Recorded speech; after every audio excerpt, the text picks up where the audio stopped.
Hi guys, welcome back to my podcast. My name is Anna and this is my notes app, the podcast. Episode 2, rah! For those on Spotify, hi Spotify listeners. If you're on YouTube, hi YouTube listeners. I've made my podcast video form. So if you see there's like lights and I'm in my bed all cozy up with my notes app pulled up right here, me and my microphone. I also have my water bottle, my Frank Green, my child, my literal emotional support water bottle right here with me, and my drink of choice, it's a Pepsi. Get your drink of choice, get some popcorn, and let's get started. I just want to talk about today, like what did I do today? Basically today, me and my mom went to go hang out again. I've had more time with my mom recently, so that's been fun. We basically went to High Point to go buy a dress for my grandma, came home, had some food, and now I'm here. I also filmed this yesterday, but it just went horribly, and I just rambled on and on about the most random stuff. Today, I'm going to do better, because it's all about doing better. So yeah, the topic today that I'm going to talk about is body image and how I gained my self-confidence. You could take this as advice, but personally for me, my goal is to not give you advice, but to tell you my journey of how I got there. I know I'm not perfect and there's so much more self-confidence in me that I could gain. This has also been a gradual journey that's, been happening for years and years. Let's start from the start. So basically, my self-confidence journey started in the ditches. I didn't really grow up with self-confidence because I was definitely more of a shy person, more reserved girl. And I know that my self-confidence grew with age, and that's what really helped and experience as well. But because I was a shy girl, I didn't really express my thoughts and stuff like that. So I really struggled with my self-confidence and my body image. The things that I was insecure about when I was a little girl or when I was a growing teenager was my face. So I have like a quite round face, to be honest. Not to be honest, I have a round face. And I was insecure about just my face in general, like how it's structured. I was insecure about my body and my stomach. I was insecure about like my eyes because I do have like smaller, squintier Asian eyes. My eyelids would like fold top of each other. I was insecure about my small tits. Yeah. And how did these insecurities start? First off, being an Asian girl growing up in Australia, definitely something not difficult, but something that I did have to face. Luckily for Australia, like we are very multicultural, so I did get to see like different beauty standards about. But one beauty standard that really stuck out to me, especially my family and extended family as well, was the westernized beauty standards.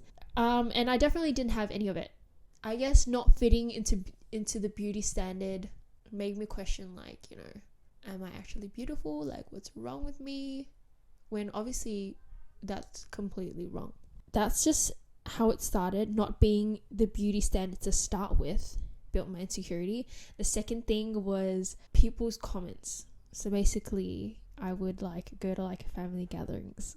This is where I feel like most of my Asian community can relate to. When you would go to family gatherings, family members would comment on how you looked, especially the aunties and uncles, because you would see them every once in a while and you look a little bit different, especially when growing up, and they would comment on the ways you changed. For me, or not even the way I changed, it's just the way I looked. For me, they would say like, oh my god, you have such a big face. Like this is like comments, like this is me like translating it. Your face looks like a pancake. Your face looks like a big bowl. Like who even says that? Or like you have such a flat nose, and if you got a nose job you would look prettier. Like what? Who even says this? Like if someone said that to me, it's giving I'm cutting you off. It's giving toxic relationship. It's giving you're a fucking hater. But that's what my the aunties, the Vietnamese aunties would tell me. And over time, like you just you just took it on board because these are your elders. Like, this is like people who you were taught to respect. They would say all these things. So I had that emotional baggage. But high school was where I peaked at my insecurity level. My insecurities were just through the roof. Yeah, I'll just be like looking into the mirror and tell myself, damn, you're so fucking ugly. Looking back, I'm like, bro, like, why would I tell myself that? And I know like people are probably going through that right now, which is crazy. But I'll tell you how I did like a full 360 and how I switched out of that. I just want to talk about more about the high school stuff. Obviously, going to high school, there's more people around. There's more factors at play. Popularity, freaking pressures from your parents, getting good grades, making new friends. And for me, at the top of my list was definitely getting good grades, making new friends, being popular, and getting a boyfriend. All through high school, I never had a boyfriend. And I just thought I was inadequate and I was not pretty enough. And that really fueled it. Like, I did have people like me and talk to me and stuff like that. But because I was a shy person as well, that really grew my insecurity. Also, social media as well. In year 7 and year 8, the more people you knew, the more people you would follow. And the more people you would compare yourself to. Oh my God, I want to be wanted. I want to be pretty and want to be popular. But I was like, none of that. And I just thought like I couldn't change any of that. More self-deprecating thoughts. And this happened all throughout high school, up to the point where there was a switch. And I'll tell you about the switch. I think it was year 11. This is when I was in year 11. And I was in an accelerated class. I like this boy. It all goes down to a boy. Like, I fucking hate that. But I like this boy and he was in my class. The selection was minimal, not gonna lie. I feel like I kind of forced myself to like this guy. Because, you know, when the selection is minimal, you just have to select one person to be a crush. And that guy was my crush. It just made class a little bit more exciting, you know what I mean? I didn't really ever talk to him, but I probably just asked him for a pencil. Anyways, back to the story. I liked him. So I basically put out the bait. So on my main story, I basically posted my second account and I was like, guys, follow my private account. Guess what he did? He followed it. I did it for 2 people and they both caught the bait. What? Yeah, I was, I like 2 people at a time and that's okay. That was me in high school. Actually, I might have liked 3. We never know. And then I requested to follow his private account. And guess what? I got in. Yeah, basically he would do like Instagram stories where he would review everyone in his private story. And I was like definitely the odd one out. Everyone that he allowed to follow his private account was like his closest friends. So he would do like these reviews on like his friends. And this one time he did a review on all his followers about the positives and negatives about them. And then he got to me. He knew nothing about me because I wouldn't talk during class. This is like an accelerated class. Like, everyone was not in my cohort. Even if they were in my cohort, I would not talk to them. Besides the point. He did a review on me. Basically, the positive was, I was like, good at outfits or something like that. Yeah, but the negative thing about me was he said something he found me insecure. And I was like, what the fuck? I'm not insecure. I swear I'm not insecure, but I was insecure though. And I projected that to other people. And that was really what fucked with my head. I was like, bro, I'm not insecure, but I am insecure. But why did he have to tell me that I'm insecure? And I hated the fact that I projected my insecurities out to other people. So I had to change. Something had to be done. Through him calling me insecure, I looked at myself and reflected. I was constantly telling myself, I'm ugly. I'm never good enough. I'm not going to get a boyfriend. My nose is so flat, or my face is so round, or I'm so ugly, blah, blah, blah. And that was just not doing me any good. Like, when has that ever done me any good? I took that and changed those negative affirmations to positive ones. And it just sounds so easy. But at the time, it was so hard to do that because I was just so accustomed to telling myself all these negative things. But yeah, after a while, I did believe all these negative things. I did believe that I was ugly. I did believe that, and it was just so sad that I was projecting it to other people. So I asked myself, bro, like, what's the difference between telling myself negative things that I will believe or positive things that I don't believe but I will end up believing? Because I've been telling myself all these things that I ended up believing it. At the start though, it was hard. It was so cringy. But at the end of the day, like, no one's fucking hearing whatever the fuck you say in your head. Like, you could be the most negative person, but outwardly, like, you'll be so positive, but no one would know that you're fucking negative. No one can actually read your mind. And this worked. This actually worked. Every time I look at myself in the mirror, I'll be like, you're a bad bitch. You're a bad bitch. You're a bad bitch. And I'll constantly tell myself this. And every single day, I would slowly believe it. And it goes back to, it's like manifesting. Basically, the more you tell yourself something, the more you're going to believe it. And then another thing that I did was channeling someone that I was inspired by. The positive affirmation, I'm a bad bitch, came from Bretman Rock, because obviously he's the baddest of bad bitches. So I would channel Bretman Rock. I would also channel like my fam. I look up to her a lot because, you know, she's also my age. She's Vietnamese and she's thriving. And I'm obviously inspired by her. So I'm going to channel her mindset and I'm going to channel her energy into me. One way you can look at it is obviously channeling the best version of yourself and ask yourself, what would the best version of me do? What would Bretman Rock do in this situation? Obviously, he would not be telling himself that he's fucking ugly.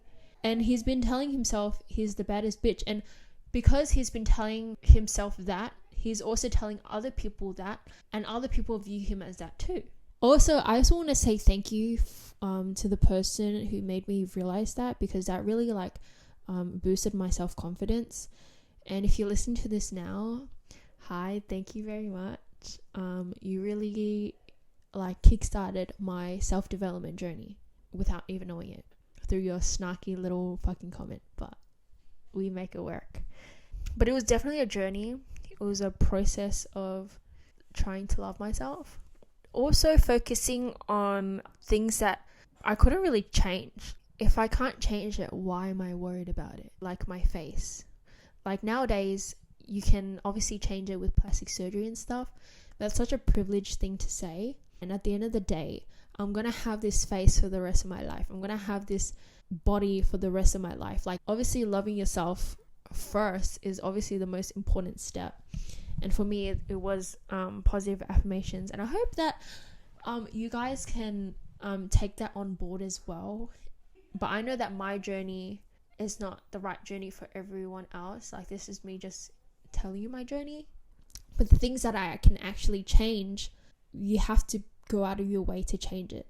Basically, like, my face is going to stay my face. But what can I do to make me feel prettier, to make me more confident in myself? These things would basically be putting on a little bit more makeup. I would, dye my eyebrows. I would curl my lashes. I would, try to work on my skincare. Get piercings. Oh my god, piercings are just so fun to get. And I have so many. And I just get so many more compliments on it. Like, obviously it feeds my ego, but at the same time, like, it just makes me more confident. Wearing jewelry, doing my nails, like, that's really fun for me, and that just makes me even appear more confident. I want to talk about this piece of advice that I took on board as well, that Anna Paul said. We love Anna Paul. She basically said that another woman's beauty isn't an absence of your own. Just because someone else is beautiful doesn't mean it takes away from your beauty as well. That's literally the quote. I just rephrased it into my own thing, but it just means the exact same thing. The analogy was, if you see a sunset and a waterfall, they are both two different types of beauty. You wouldn't call the sunset ugly if you see a waterfall as well. Like, they are both beautiful things in their own way. What I was just trying to get at with this conversation was that everyone has their insecurities. My way of dealing with it, physically wise, was accepting what I couldn't change and changing what I can change. And for me, changing what I could change was my mindset and the way I talk to myself. and the little things that made me feel better. Also knowing that it's a process. Like, this just didn't come to me in an instant. It was definitely a journey that I had to work on and be conscious about. There's always stuff to work on. Like, some things that I'm still working on is like being more confident with my bare face. Just like the way I carry myself, I want to be more confident about that. Overall, I feel like I have come a long way. And if you're still insecure about stuff, like, that's okay. It's a constant journey that you're going to go through. I think that's it. I hope you got something out of this. I filmed this, I think this is like the 4th time I've done this. So hopefully I don't leave anything out. Even like this podcasting thing has been a journey for me. I started a podcast and then I realized like I really don't have anything to talk about. But I do, but it's just like it doesn't reach like the 20-minute mark and I just get stressed about it. But I know I just need to start. Anyways, I hope you really enjoy this. I hope this setup is okay. I know my face is not that like illuminated, not as much as I want it to be, but hopefully the lights have been fun. Like, it's been a cozy vibe. Make sure you're drinking your water, stay hydrated, make sure to eat. Food is fuel and you gotta eat 3 times a day. Do you know what I mean? Stay reading your book. I literally bought this book yesterday. I fell asleep reading it too. I think I read like 3 pages and I fell asleep. But next week's episode, hopefully I'm able to buy another mic so I can get someone on. Yeah. Bye, kids. It's your mom signing off. Thank you for listening to the 2nd episode of my podcast, My Notes app. Hopefully I didn't have like a full shadow beard this whole time, but that's besides the point. I really don't give a shit about what you think about how I look. So don't comment that, because I know I'm fucking beautiful in myself and that's all that matters. Okay, anyways. Bye. Love you. Bye Spotify, bye YouTube. Peace out.